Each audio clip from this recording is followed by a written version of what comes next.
Monografia. Ah, essa palavra. Para muita gente, só de ouvir já dá um frio na espinha, né? Mas olha, a ideia aqui hoje é justamente desmistificar isso. Vamos quebrar esse tal bicho de 7 cabeças em pedacinhos bem mais fáceis de entender. Pois é, o fim da faculdade está chegando e lá vem ele, o famoso TCC, o trabalho de conclusão de curso. Para muita gente parece uma montanha, algo impossível de escalar. Mas acredite, dá para chegar no topo sim. E para ajudar nessa escalada, a gente montou um mapa. Olha só o que vamos ver.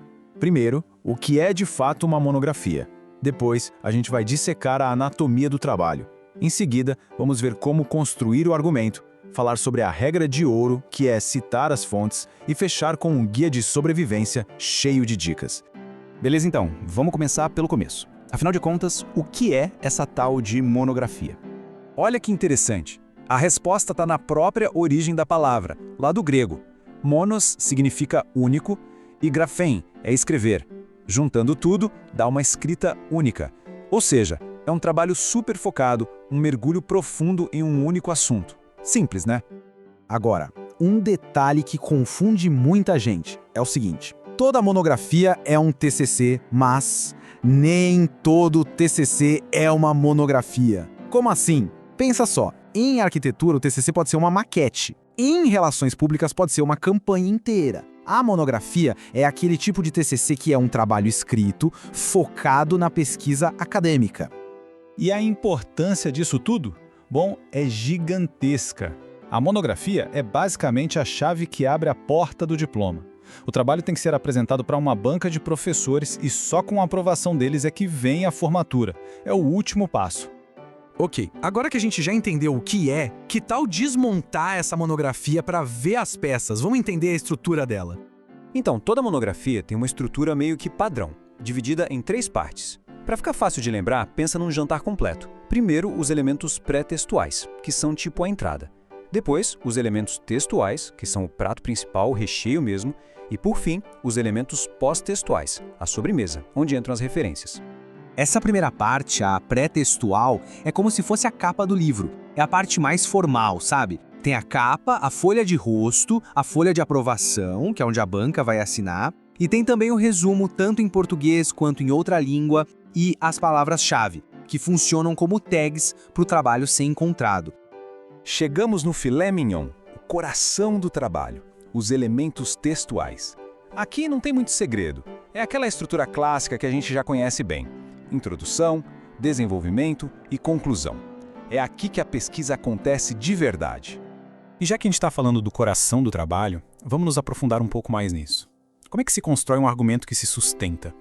O desenvolvimento é a maior parte do trabalho, é onde a coisa acontece. E olha, não é só um textão sem fim. Geralmente, ele é dividido em capítulos. É no desenvolvimento que se apresenta a base teórica, se explica como a pesquisa foi feita, a metodologia, e se analisa os resultados. O mais importante é criar um caminho claro, que leve quem está lendo pela mão, do começo ao fim do raciocínio. Isso é absolutamente essencial. Imagina que o trabalho é uma viagem com um mapa. Cada informação, cada parágrafo tem que ter um porquê. Tem que ser um passo que leva o leitor do ponto de partida até a conclusão. Não pode ter nada ali solto, boiando. Tudo precisa estar conectado. Bom, agora vamos para um assunto seríssimo. A regra número 1, a regra de ouro de qualquer trabalho acadêmico que não dá para negociar de jeito nenhum. Quando se fala em plágio, muita gente pensa logo no copia e cola da internet. Mas, na verdade, o buraco é bem mais embaixo. O lance é o seguinte, plágio não é só sobre copiar as palavras exatas. Até uma ideia, sabe? Uma linha de raciocínio que não nasceu na sua cabeça, isso pode ser considerado plágio se não tiver o crédito. É fundamental fazer as devidas referências. É uma questão de honestidade intelectual. Então, por que citar é tão importante? Primeiro, para dar o crédito a quem teve a ideia original, né? É o justo. Segundo, para mostrar de onde vieram as informações, o que dá credibilidade para a pesquisa. E tem mais, as faculdades têm programas que farejam plágio, então citar tudo direitinho seguindo as normas da ABNT é o que protege o trabalho de ser invalidado. Ufa! Respira fundo, chegamos na parte final, o nosso guia de sobrevivência. São dicas práticas para transformar esse processo em uma conquista. Primeira dica, a relação com a pessoa que orienta o trabalho é tudo. Pensa nela como um guia experiente numa trilha difícil. É importante ouvir, seguir os prazos, mas também tem que ter iniciativa, levar ideias, não ter medo de pedir ajuda. É uma parceria e ela tem que funcionar dos dois lados. Dica número 2, e essa é crucial, não deixe para depois. A procrastinação é a inimiga número 1 da monografia. Sério, começar a pesquisar só no último semestre é pedir para ter um colapso. A leitura, a escrita, tudo isso leva tempo.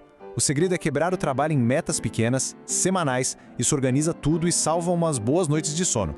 E a terceira dica é sobre o polimento, o acabamento final.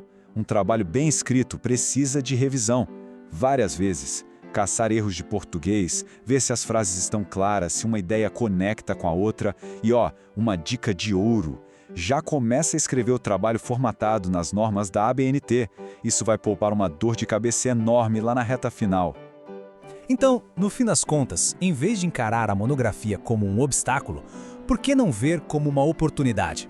É a chance de mergulhar de cabeça num assunto que realmente interessa, de deixar uma pequena marca. A pergunta que fica no ar é: que história a sua pesquisa vai contar?